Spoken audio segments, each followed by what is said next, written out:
Buenas a todos. En esta ocasión vamos a tratar un tema sumamente importante e interesante de la Segunda Guerra Mundial, como fue la campaña de bombardeo sobre Alemania desarrollada entre 1940 y 1945. Aunque las batallas terrestres siguen atrayendo la mayor parte de la atención del interesado en la Segunda Guerra Mundial a cualquier nivel, lo cierto es que la campaña de bombardeo contra los territorios controlados por el Eje y específicamente sobre Alemania acabó siendo decisiva. Solo el mando de bombardeo británico y la Fuerza Aérea Norteamericana, principalmente la octava Fuerza Aérea estacionada en las Islas Británicas, lanzaron sobre los territorios ocupados por Alemania, mayormente sobre el propio Reich, la astronómica cifra de 2.770.540 toneladas de bombas, lo que equivalía a más de 30 kilos de explosivos por cada habitante del Reich. Aunque la precisión dejaba mucho que desear, el nivel de destrucción de la industria alemana y el efecto psicológico sobre la población fueron innegables, y sus consecuencias fueron muy visibles a partir de mediados de 1944. Los británicos disponían desde 1936 de una estructura militar destinada al bombardeo estratégico, denominada Mando de Bombardeo, cuyo jefe fue desde abril de 1940 el mariscal del aire Charles Portal. Sin embargo, las operaciones realizadas durante 1939 y 1940 tuvieron objetivos muy limitados, la mayoría sobre territorios ocupados, y cuando se atacaban ciudades alemanas, usualmente se hacían sobre aquellas situadas en el Ruhr. Puesto que el mando de bombardeo tenía en aquel tiempo un número limitado de aviones, estos ataques, siempre sobre objetivos militares o industriales, no causaron mucho daño. Para solventar el problema de la fuerte defensa de cazas alemana, se decidió que los ataques se realizarían siempre de noche, al amparo de la oscuridad, costumbre que los británicos mantuvieron durante toda la guerra. Pero todo cambió cuando los alemanes arrasaron Coventry en noviembre de 1940, destruyendo su emblemática catedral y matando a unos 600 civiles. Churchill decidió entonces que el mando de bombardeo debía devolver el golpe, atacando los centros urbanos alemanes como represalia. El objetivo elegido fue la ciudad alemana de Mannheim, atacada la noche del 16 al 17 de diciembre por 134 bombarderos británicos. Esta operación, denominada Abigail, tuvo efectos muy limitados, destruyendo 240 casas y matando a 34 civiles, al costo de únicamente 3 bombarderos derribados. Sin embargo, es importante porque marcó el inicio de los ataques contra el centro de ciudades alemanas, que ya no tendrían fin hasta el final de la Segunda Guerra Mundial. Una de las limitaciones del mando de bombardeo británico en aquel momento era su escasa disponibilidad de modelos pesados. La operación sobre Mannheim fue de hecho desarrollada usando 61 bombarderos medios tipo Wellington, que originalmente estaban diseñados para ataques diurnos y apenas podían portar 2.000 kilos de bombas, sin contar con su desesperante baja velocidad de solo 375 kilómetros por hora. El otro bombardero medio utilizado en esta y sucesivas operaciones era el Whitley, que aún era más lento todavía, con 370 kilómetros por hora, y podía llevar únicamente 900 kilos de bombas. Habría que esperar a 1941 y sobre todo después de 1942 para que la RAF comenzara a operar con bombarderos pesados.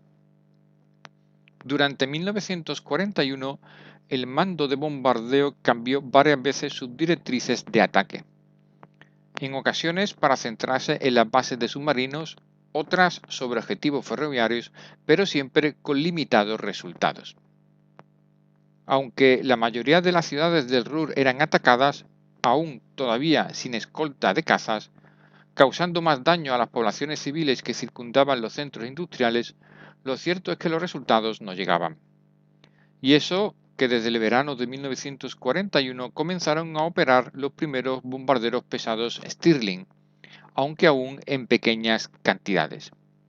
Este bombardero cuatrimotor podía superar ya los 450 km por hora y portar hasta 6.300 kilos de bombas, lo que lo convertía en el mejor avión de su serie en aquel momento.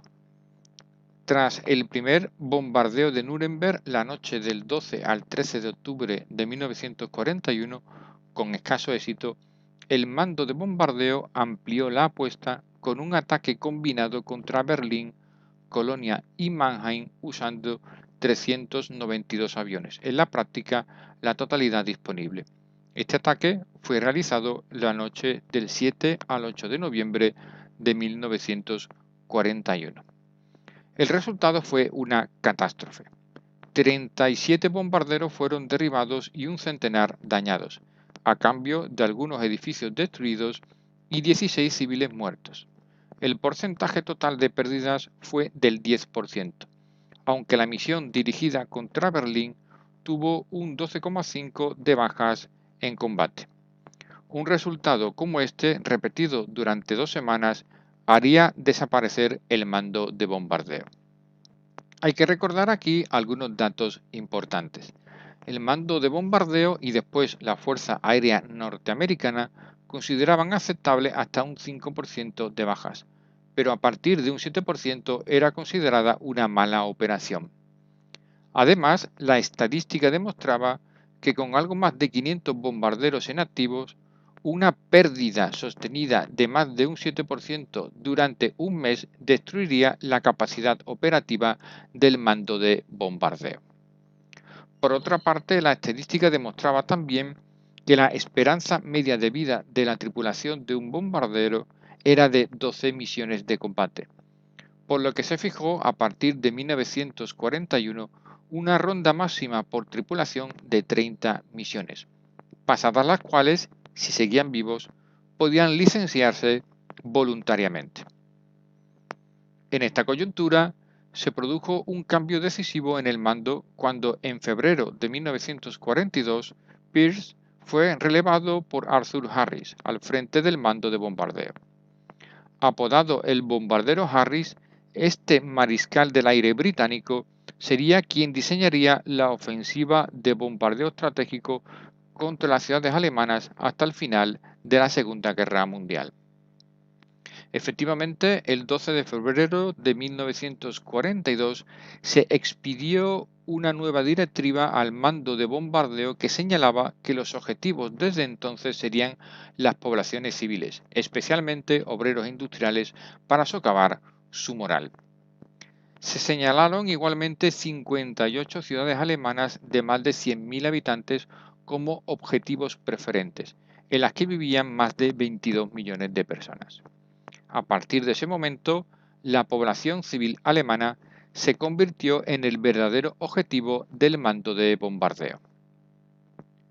Como primer alarde de fuerza, Harris ordenó la Operación Millennium, el primer ataque MIL de la guerra, en concreto contra la ciudad alemana de Colonia. La noche del 30 al 31 de mayo de 1942, 1.047 bombarderos, en la práctica todos los disponibles, arrojaron más de 3.000 toneladas de bombas, destruyendo casi un 20% de la ciudad a cambio de la pérdida de 41 bombarderos. Sin duda, el preludio de lo que quedaba por venir. Por su parte, los norteamericanos, en guerra con Alemania desde el 11 de diciembre de 1941, fueron trasladando paulatinamente hombres y material a las islas británicas. Durante los primeros 6 meses de 1942, aterrizaron los primeros escuadrones de las poderosas fortalezas volantes, los B-17, pertenecientes a la octava Fuerza Aérea, al mando de Karl Spaatz.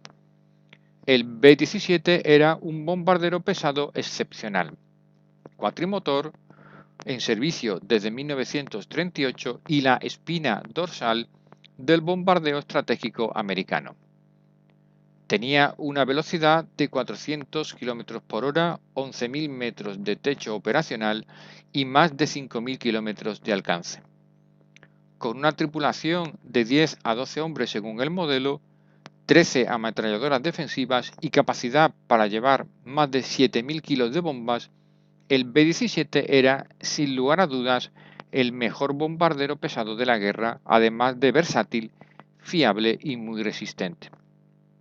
Por su parte, los británicos introdujeron durante 1942 sus nuevos bombarderos pesados Halifax, Stirling y Lancaster, lo que les permitía incrementar notablemente su radio de acción hasta el sur de Alemania e incluso Berlín. Gracias a la incorporación de estos bombarderos, los británicos lograron mantener una gran presión sobre las ciudades alemanas durante 1942 hasta que se coordinaron con los norteamericanos. Tras la conferencia de Casablanca en enero de 1943, se decidió generar una ofensiva de bombardeo combinada británico-estadounidense. Churchill y Roosevelt estuvieron de acuerdo en que el programa de bombardeo debía servir para dislocar la industria alemana y socavar la moral de su población. La única diferencia fue de tipo táctico, puesto que los americanos se negaban a bombardear poblaciones civiles y se decantaron por el ataque de precisión, mientras que los británicos mantuvieron su estrategia de bombardeo de centros civiles y complejos industriales sin preocuparse de los daños colaterales. El 23 de enero de 1943, los americanos realizaron el primer ataque sobre territorio alemán, mandando 91 bombarderos de la 8ª Fuerza Aérea a atacar la base de Wilhelmshaven.